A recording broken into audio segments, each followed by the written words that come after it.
Là, m'a passé jodi sur TikTok là. Moi tendais papa bon. Kap choure Maya, kap di Maya bêtise.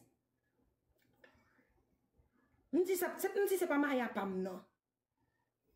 M'di c'est pas Maya pam non. Là, moi tourne vidéo encore. Et puis m'prend ensemble m'attendais. Moi c'est Maya. M'di oh.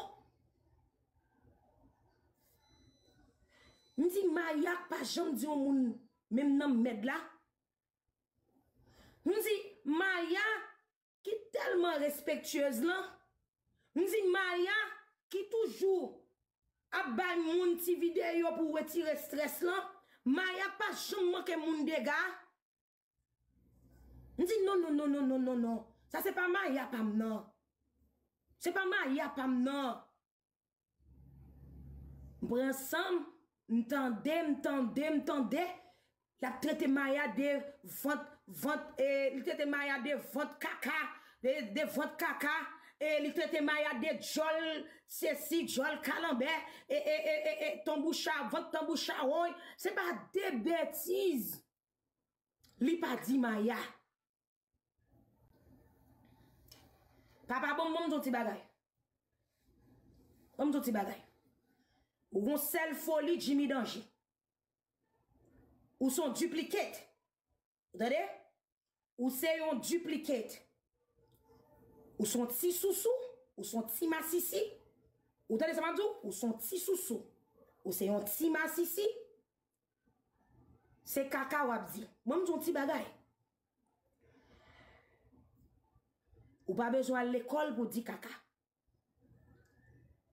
Ou même m'a dit ça, ou fait une seule classe. Ou al dans l'école qui dit caca. Moi me fait deux.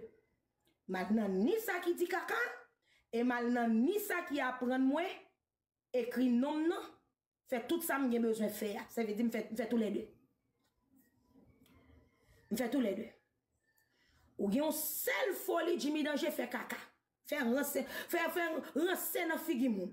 Ou pense caca wap di yo, ka fait moun peur. Jodi am vin dou, moi m'pa peur. Ou pense caca wap di yo. Fait caca, mettez rad uniforme pour caca fait. Faut que nous mêmes haïtiens apprennent respecter moun. Faut que nous apprennent respecter moun. Maya pas chambre non, c'est nous-mêmes qui n'a zépété. C'est nous-mêmes qui n'a dit caca. Maya pas fait partie moun sa yo. Ou pas contre qui est pour manger encore. Ou manger tout moun, ou dit caca. Ou elle arrive bon contre Maya, font ti bac. Sou ou pas vle m'foure pied nan moudo ou papa bom. L'arrive sous Maya kopé.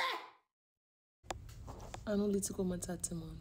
This guy really out of control. Maya has always stayed on her lane, in her lane. He's looking for reviews. Let me tell you, the level of disrespect is mind-blowing. It's out of control. And I'm not sure why in our community they think that it's okay to come online and just say anything to anyone without any accountability. When you look at Maya, Maya is a representation of comedy. She literally stays in her lane. She does comedy. She does health. You know, it's always about positivity on her pages. She promotes positive things. So I am trying to I'm trying to wrap my mind around to why would somebody come online and degrade? We all can't like the same thing. Like, I don't get it.